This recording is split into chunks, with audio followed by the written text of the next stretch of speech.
You know, South Korea is known for lots of things, including about 5,000 fried chicken places. But here are some other recipes we really love, and we'll show you how to make them. First of all, we're gonna do a chicken soup, like almost every culture has that. But they include hand-torn noodles. You make a dough, you just pinch off pieces and let it cook in the soup. By the way, you can do that with hundreds of other recipes. Next, we do a stir-fried pork. It has a super amazing, vibrant, spicy red sauce, which we absolutely love. And finally, we're gonna do some stir-fried rice with chicken, and they do a little bit differently. They use fresh rice, not day-old rice, and they essentially mix it with leftovers. We do this with chicken and sweet potatoes. So please stay tuned as we explore 3 of the great recipes from South Korea. Funding for this series was provided by the following.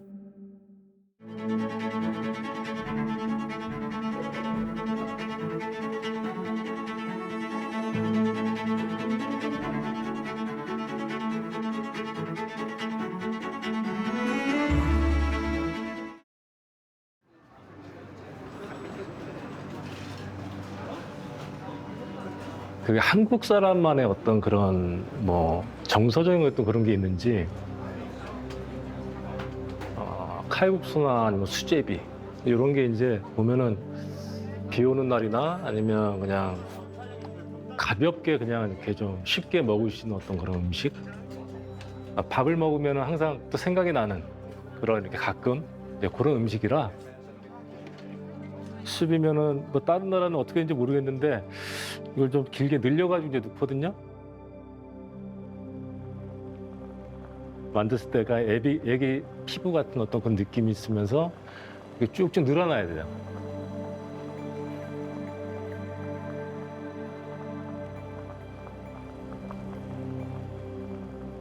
이제는 잠시만요. 한번 먹어보고 이제 익으면 되니까.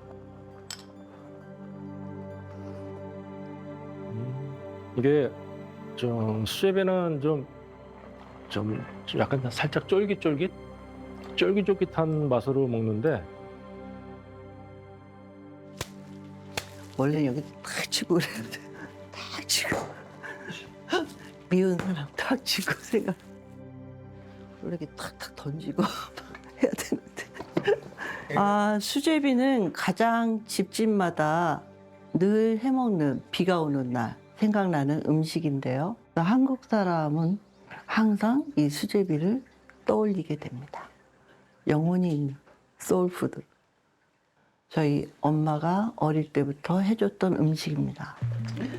아니야. 이거 너무 많이 넣으면 안 돼, 엄마. 금방 부드러워져. 지르면 안 돼. 이거 지금도 질어. 점점 질어진다고. 엄마랑 또 의견이 분분해요. 이따가 주셔도 돼요. 엄마 이따 하라고. 이따. 이거를? 응.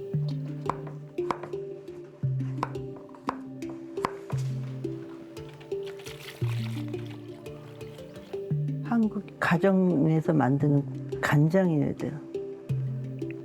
아니 지금 넣는 거 아니고 엄마 이거. 완전히 저거 해봐. 많이 넣지 마. 잘해야 돼. 이렇게 묻혀서 이렇게 이렇게 넓게 펴야 돼. 이게 기술이야. 이렇게. 아 그렇게 하는 거야. 이거 때문에 하는 건데.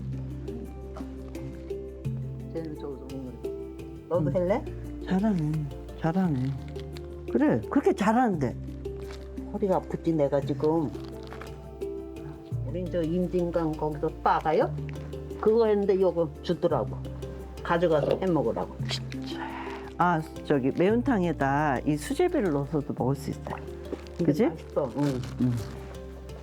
오 바람. 엄마는 옷 더 입어서 들어가 계셔. 추워. 우리 엄마랑 의견 차이가 있기 때문에 빨리빨리 해야 돼. 여기다. 몇십 년 만에 엄마 덕분에 수제비를 먹게 됐네. 그치? 오랜만에 먹어보는 거. 어이구야. 어? 그래도.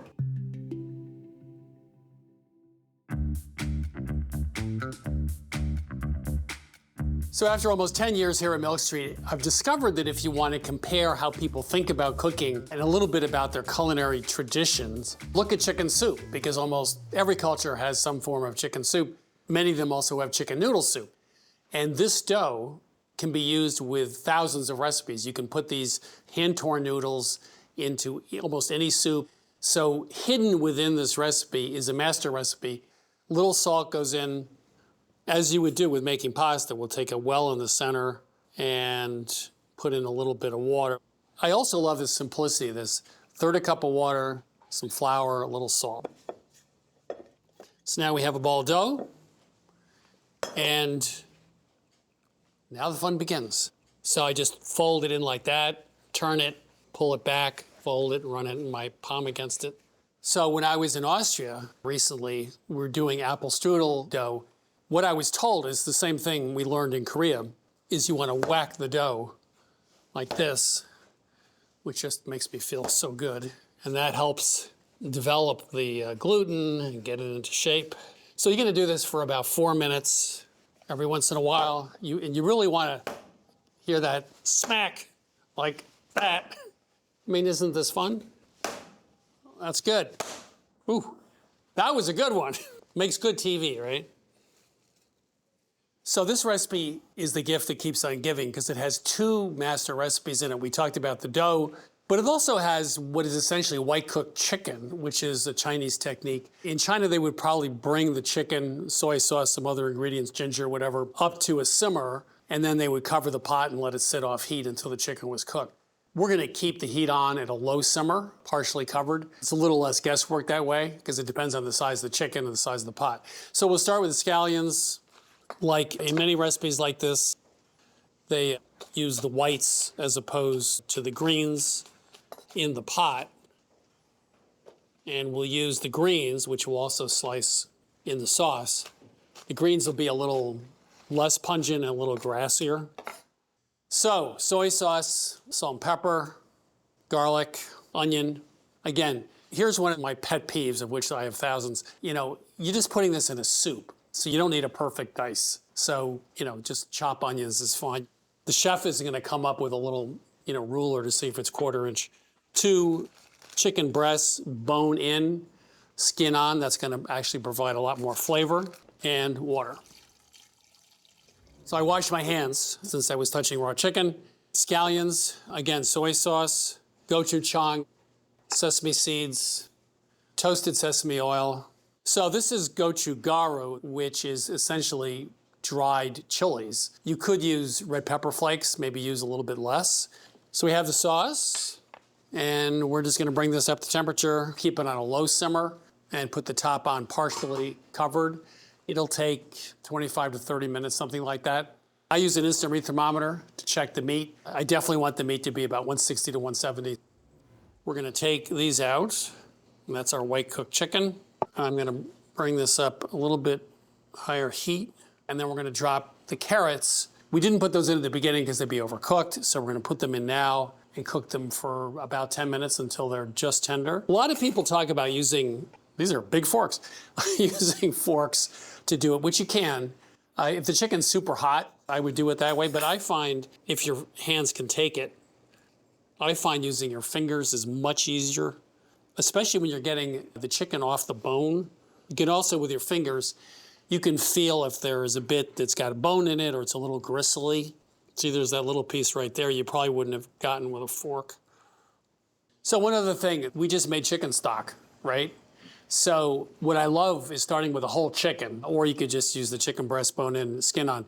And when you cook them for half an hour in water, most places in the world use water. And so you made chicken stock, right? And now you have soup. So, and this is the fun part, except whacking the dough, that was the real big fun part. So we're gonna have pieces of dough stretched like that. So you take a small piece, thumb and forefinger, stretch it out about like that, pull it off. So this is not perfection, so you can do it any way you want to. Let your kids do it. You just made pasta dough, right? You've done so much with this simple recipe. You can just take small pieces and roll it out super thin, almost like a thick pasta, like spaghetti, for example. So you can make other shapes if you like. You don't have to just do hand-torn noodles. These are like fresh pasta. Well, it is fresh pasta. It'll take just about 3 minutes to cook. Now we're adding the chicken and zucchini, and we're only gonna cook it till it still has a little crunch to it.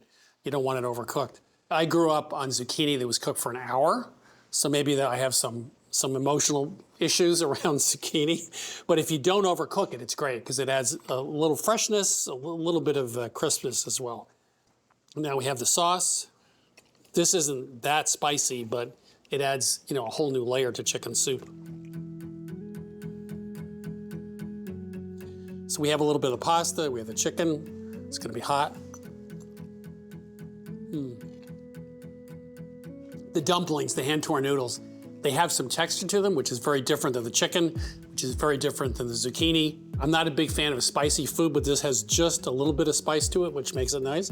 If you want to learn how to change the way you cook, this is the kind of recipe that really helps. This recipe gives you 2 master recipes that you can use in hundreds of other ways, which means that you can come home, on a Tuesday night and throw together a chicken dinner or a chicken soup in about 45 minutes.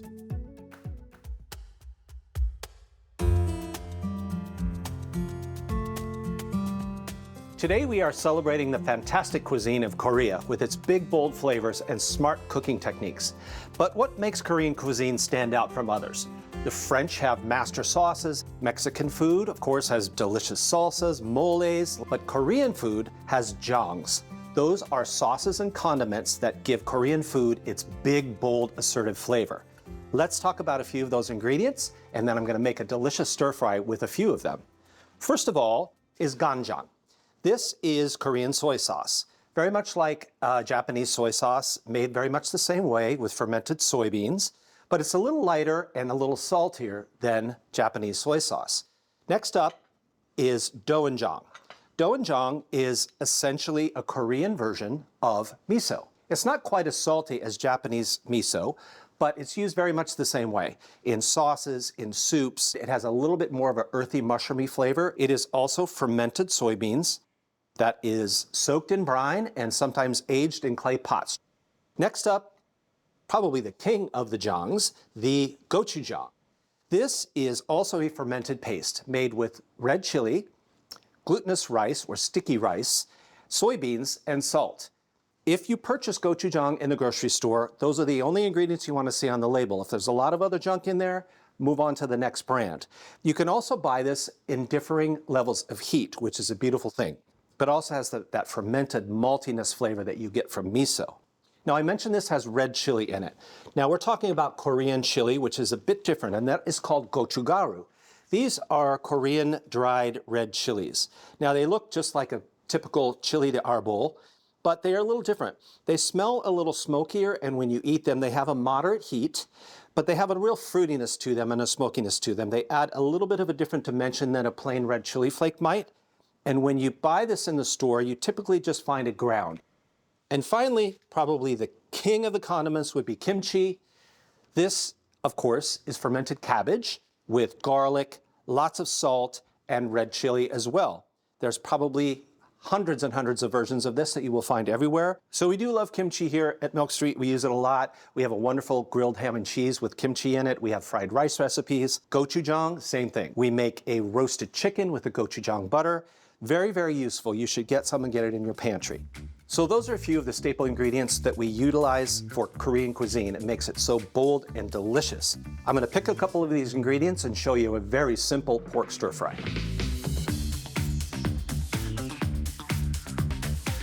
This is a stir-fried pork with vegetables. It's called jayukbokum, and I'm going to start with prepping the pork here. Typically, this is made with pork shoulder. It's a little bit fattier and has a little bit more marbling in it, but because you can typically only buy giant pieces of that, we're going with country-style ribs. The very first thing I did was to pop the pork in the freezer for about 20 minutes. This is a great technique when you need to slice meat super thin, for stir-fries especially. So these are just going to be very thin pieces, no thicker than 1/4 inch. So you'll notice in these pieces there's lots of marbling, which is going to crisp up. And you can see it almost looks like bacon, but it's not cured, it's fresh meat, and it's going to get nice and crispy and sizzling in that hot pan. And now we'll move on to the sauce. This is where we're going to put a couple of these Korean ingredients to work. First up, gochujang. This is going to give us a little heat and a little sweetness in the sauce. Now to this, I'm going to add, this is our gochugaru. It's ground really finely. If you don't have it, you can just use sweet paprika. It doesn't have any heat, of course, but it does add an earthy flavor. A little salt and pepper, sugar, our soy sauce, and mirin, which is a Japanese cooking wine. I'm just going to really whisk this well together to dissolve the sugar and salt. Now I want to flavor the pork, get the party started here. I'm going to put a couple tablespoons and then stir it together and get it all coated. I'm not really marinating. I'm just getting that flavor started before we start up our stir fry. Like any stir fry, you got to be ready. Have all of your ingredients prepped and ready to go before you cook. I have some scallions that I'm going to just remove the roots here.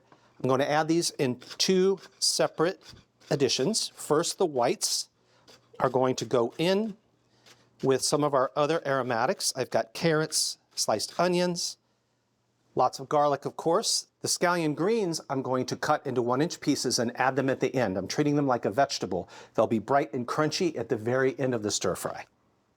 Got everything sliced and prepped and ready to cook. So I'll turn the cooktop on to medium-high, and as this heats up, when you start to hear the garlic sizzle, we're ready to rock and roll. We're gonna throw the pork in and get it browned. Now spread this out into a single layer as best you can. We want a lot of surface area with the pan and the pork to get it as crisp as we can, and it will render a lot of that fat that you see and make it nice and crispy. When we traveled to Korea, we learned how to make this delicious dish with home-cooked hakgyunhan. It's a really, really great weeknight dish. As you can see, once the chopping is all done, that's where all the time is. This is gonna come together in about 10 minutes. I can see the fat is rendering out a little bit. The edges are beginning to brown and crisp. It's time to move on. I'll add the vegetables here. Now just cook this stir fry, until those vegetables begin to soften and wilt, just a couple of minutes. Again, we're not gonna cook this for a long time. We don't want things to get wilty and mushy here. This is the beauty of the dish. There's lots of layers of texture and flavor. So just a couple minutes, and now the sauce. And I'll cook this briefly until the sauce thickens. It's going to start to simmer, as you can see. The sauce will thicken and glaze all of the vegetables and the pork. Looks beautiful. Now I'm gonna toss in those scallion greens, the tops. Turn off the heat, and some sliced serrano chilies to give it a little bit more of a fresh chili punch. And that is a quick, beautiful Korean stir fry. Now, of course, you could eat this with a little steamed rice, like any other stir fry, but my favorite way to eat this is in a lettuce cup. A little spice. There's a real kind of sweetness, almost honey sweetness to the sauce we made. The garlic is a big pop. There's heat, there's umami. Beautifully balanced stir fry that you can throw together in 15 minutes on a weeknight. So you definitely got to give this recipe a try. This is our Korean spicy stir-fried pork. I'm all in favor of repurposing leftovers, but to be honest, when I was in South Korea, I wasn't expecting it to happen while I was still at the restaurant. In fact, it actually happened while I was still eating dinner. But that's kind of the nature of dakgalbi. It's a very communal sort of meal where the cooking is done right at the table. So you sit around a round table and a server will bring out kind of a giant paella-like pan, and they start by sauteing usually some sweet potatoes and cabbage with some chicken and a really wonderful gochujang-based sauce. Okay, well, you think that's the meal, but that's only stage one. The server comes back and brings a ton of freshly cooked rice and dumps that rice on the other half of the pan. Now the cooking really begins, because they turn the leftovers, that you haven't even finished eating yet, by the way, into fried rice. So after they add the rice, they let it sizzle and sear and crisp on the pan, then they combine it with the stage one of the recipe, so you end up with this really delicious chicken fried rice. And it gave me the idea that this would be the perfect recipe for Milk Street because, you know, a lot of fried rice actually is built from leftovers. The thing is, in order to adapt this recipe for home cooks in the United States, we had to figure out how do you take a two-stage recipe and turn it into a one-stage meal, because none of us is gonna make leftovers just to make dinner.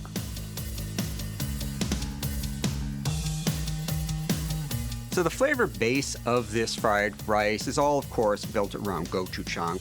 And you kind of doctor that up with some soy sauce, some rice vinegar, some salt, and the result is a really complex sauce. You know, a lot of fried rices, you don't get a whole lot more than, say, soy sauce and some garlic and ginger, but you get such depth from that gochujang, and the rice vinegar brightens and heightens everything else. The result is a very simple stir fry, but with really complex flavors. Now we can proceed with stage one of the traditional dakgalbi, which is the chicken stir fry. So to do that, we're going to add about a tablespoon of neutral oil to a non-stick skillet.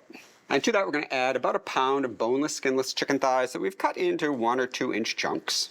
And one of the traditional vegetables of dakgalbi, which is cubed sweet potato. And a little sprinkle of salt. We'll cook this for about 5 to 7 minutes. We just want to start browning the chicken and the sweet potatoes. This is actually the messy part of dakgalbi when you get it in a traditional dakgalbi restaurant. They actually provide you with plastic aprons that both you and the servers are supposed to wear because you tend to get splattered. We're going to try to keep it a little cleaner today. All right, we've got some browning, exactly what we want. Now we're going to start building a bit more flavor. And for that, we're going to add some chopped garlic and some chopped ginger, and some scallion whites. Now we can finish with some green cabbage, another very traditional ingredient for dakgalbi. And this is going to wilt down, become really nice and tender as well.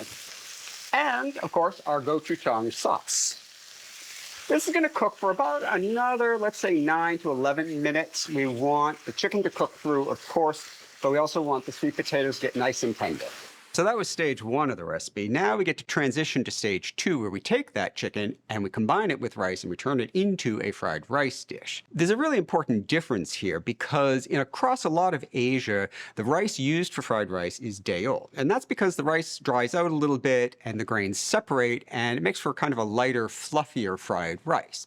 They don't do that in Korea. In Korea, they prefer to use freshly cooked rice, and the result is a much chewier fried rice in the end. It's actually really pleasant. The goal during stage two is to develop what's called nurunji, which is a really crispness to the fried rice. In fact, when you're at the restaurant, the server will kind of flatten the rice against that paella-like pan and just let it sit for a bit over high heat, and that crisps the rice. Because again, you've got this kind of chewy, freshly cooked rice, and now you're giving it this kind of crispy edge to it, and it's a great contrast of flavors and textures. And then we're going to top it with some of our greens from the scallions and some of our nori flakes. This is the same seaweed that you see wrapped around maki sushi, and you can buy it as like a snack, and we just cut it up and put that on. It adds a wonderful salinity to the dish. Now, to account for unevenness and burners, about halfway through, you're going to want to rotate your skillet just to make sure you get that even crisping on everything in the pan. There, we're starting to get some browning. Perfect. Yeah, that's looking great. This is what we're looking for. You want to see that crisping and that browning. It's just starting now. Mix that all up, get all those crunchy bits mixed in, and for final crisping, we're going to spread it out evenly one more time and just let it crisp for another couple minutes. I was really impressed with how we were able to streamline this recipe into kind of a one-stage recipe here at Milk Street. And in the end, the trick to streamlining this recipe really just was a matter of picking the best parts of each stage and bring them together in one pan. It actually ended up being pretty easy, and we didn't sacrifice anything in terms of taste. That gochujang sauce makes all the difference. That's really wonderful. You get that crispness from the rice.